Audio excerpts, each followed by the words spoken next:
Hello everyone. ఇది దేశం కోసం 25 ఏళ్లకే ప్రాణాలు అర్పించినటువంటి ఒక వీరుడి కథ.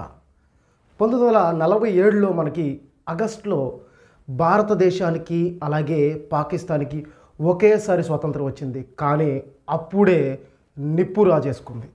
అలాగే అప్పటి నుంచి కూడా దొంగ తోడేళ్ళులాగా దొంగతనంగా పాకిస్తాన్ భారతదేశం పైన అటాక్స్ చేస్తూనే ఉంది. దొంగతనంగా ప్రతిసారి దెబ్బ కొడుతూనే ఉంది. అలాంటప్పుడే ఇందిరా గవర్నెన్స్లో 1965, 1971లో 2 సార్లు దొంగ తోడేళ్లను సింహంలాగా గర్జించి వేటాడి ఓడించిన చరిత్ర భారతదేశాన్ని. మరొకసారి 2025లో పుల్వామా మీద టూరిస్టుల పైన దొంగ దెబ్బ తీసినటువంటి పాకిస్తాన్కి భయాన్ని రుచి చూపించిన ఆపరేషన్ సింధూర్తో భయాన్ని రుచి చూపించినటువంటి భారతదేశం ఇదే యుద్ధంలో మన ఆంధ్రప్రదేశ్కు చెందినటువంటి ఒక వీరుడినైతే కోల్పోవటం జరిగింది.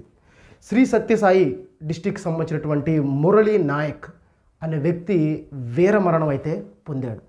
ఇతని మరణంని చూసిన తర్వాత ప్రతి ఒక్క యువడికి కూడా అనిపించేది ఏంటంటే, ఇలాంటి దేశం కోసం చనిపోయే గొప్ప మరణం మనకి ఎందుకు రాదు అని. ఎప్పుడైనా సరే గొప్ప మరణం రావాలంటే గొప్ప చరిత్ర ఉండాలి, గొప్ప జీవితం ఉండాలి.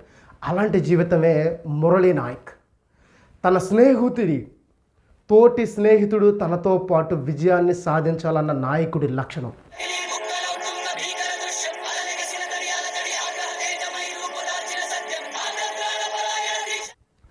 తల్లిదండ్రుల బాధ్యతలను ఒక బాధ్యతగా తీసుకునే గొప్ప కొడుకు యొక్క ఉత్తమమైన లక్షణం. అలాగే సాధించదల పట్టుదల, ఒకటి అనుకుంటే దాన్ని సాధించడానికి ఒక యోధుడిలా చేసే యుద్ధం.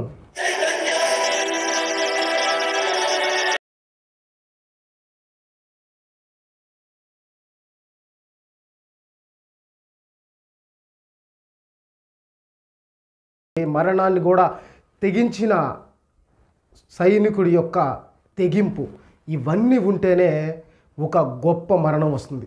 అలాంటి ఒక వీర మరణం పొందిన వ్యక్తే మురళీ నాయక్. బీకామ్ చేసి చిన్నతనం నుంచి కూడా ఆర్మడ్ ఫోర్స్లోకి వెళ్ళాలన్న ఇంట్రెస్ట్తో 2 సార్లు ప్రయత్నించి 2 సార్లు కూడా ఫెయిల్ అయ్యి కొత్తగా ప్రారంభించినటువంటి అగ్నివీర్లో మొదటి అటెంప్ట్లోనే సెలెక్ట్ అవ్వడం జరిగింది. ఇతని ప్రస్తావన కనుక చూసుకుంటే ఒక మారుమూల పల్లెటూరులో ప్రారంభమయ్యి శ్రీ సత్యసాయి డిస్టిక్లోని ఒక మారుమూల పల్లెటూరులో ప్రారంభమయ్యి జమ్మూ కాశ్మీర్ వరకు కూడా ప్రయాణించినటువంటి ఇతని చరిత్ర చాలా గొప్పది. ఇతని ప్రయాణం కనుక చూసుకుంటే ఇతనితో పాటు ఇతని మిత్రులు కూడా సక్సెస్ అవ్వాలి, ఇతని మిత్రులు కూడా విజయం సాధించాలన్న ఇతని యొక్క ఆలోచన అతనిలో ఉన్న ఒక వీరత్వాన్ని తెలుపుతుంది. తల్లిదండ్రులను మరణానికి ముందు కూడా, అంటే యుద్ధానికి వెళ్ళే ముందు కూడా తన తల్లిదండ్రుల గురించి ఆలోచించిన అతని యొక్క కొడుకు అతని యొక్క లక్షణాలు తెలుపుతున్నాయి. అలాగే అతని ప్రయత్నం కనుక చూస్తే మీకు వీడియోలు ప్లే చేస్తాను. అతని యొక్క విజయం కోసం అతను ప్రయత్నించిన ప్రయత్నాలు చూస్తే అసలు చాలా గొప్ప ప్రయత్నాలు. ఒక పల్లెటూరు నుంచి అక్కడ వరకు వెళ్ళినటువంటి మురళీ నాయక్ 2022లో ఈ అగ్నివీరులు అయితే సెలెక్ట్ అయ్యారు. డిసెంబర్ 29వ తారీఖున అపాయింట్మెంట్ జాయినింగ్ ఆర్డర్ తీసుకున్నటువంటి మురళీ నాయక్ మొదటిగా నాసిక్లో ట్రైనింగ్ తీసుకుని తరువాత ఇనిషియల్ పోస్టింగ్ అస్సాంలో తీసుకున్నారు. అస్సాంలో పోస్టింగ్ అయిన తర్వాత 9 నెలలు అస్సాంలో పోస్టింగ్ చేసిన తర్వాత పంజాబ్కి ట్రాన్స్ఫర్ అయ్యి వెళ్ళడం జరిగింది.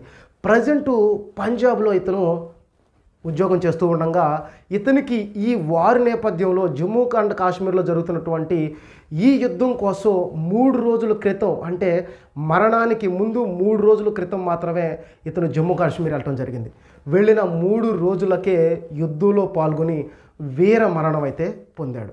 ఇతను ఈ వీర మరణానికి పొందే ముందు, అక్కడికి వెళ్ళే ముందు తన మిత్రులతో మాట్లాడిన మాటలు ఒక్కసారి వినండి. లేదురా, ఈరోజు బార్డర్కి తీసుకెళ్తున్నారు యుద్ధానికి, కొంచెం భయంగా ఉందిరా అని చెప్పి. ఎందుకురా భయము, నీ గురించి నాకు తెలుసురా అని చెప్తే, నెక్స్ట్ లేదురా నా గురించి నాకేం భయం లేదు, అమ్మ వాళ్ళ గురించే భయము. వాళ్ళు ఏమనుకుంటారో, ఏం చేస్తారో ఏమో, నాకేమైనా అయితే వాళ్ళు ఎలా ఉంటారో అది భయం ఎక్కువ వేస్తుందిరా. ఒకవేళ నాకేమైనా అయితే అమ్మ వాళ్ళకి నువ్వే చూసుకోవాలిరా అది ఇది అని చెప్పాడు సార్. సాధించాలనుకునే ప్రతి ఒక్కళ్ళు కూడా, ఒక గొప్ప గౌరవాన్ని పొందాలనుకునే ప్రతి ఒక్కళ్ళు కూడా మొదటి నుంచి కూడా వాళ్ళ ఆలోచన గొప్పగా ఉండాలి. దానికోసం ప్రయత్నించే ప్రతి క్షణం కూడా చాలా గొప్పదై ఉండాలి. అలాగే మీకు మీ తల్లిదండ్రుల యొక్క సహకారం కూడా ఉండాలి. మీరు చేసే ప్రతి పనిని బట్టే తల్లిదండ్రుల యొక్క ప్రోత్సాహం, తల్లిదండ్రుల యొక్క సహకారం ఉంటుంది. సో మనకి ఈ మురళీకృష్ణ అనే వ్యక్తి ఒక రోల్ మోడల్ లాగా ఉండాలి. మనం ఒక సినిమా యాక్టర్నో, ఒక పొలిటీషియన్నో రోల్ మోడల్గా పెట్టుకుంటాం కాదు. చావు ఉందని తెలిసి కూడా బార్డర్కి వెళ్ళి నిలబడే ఒక సైనికుడు మనకు రోల్ మోడల్గా ఉండాలి. మరణం ఉందని తెలిసి కూడా యుద్ధంలో వెళ్ళి నిలబడే ఒక వీరుడి యొక్క లక్షణాలు మనలో ఉండాలి.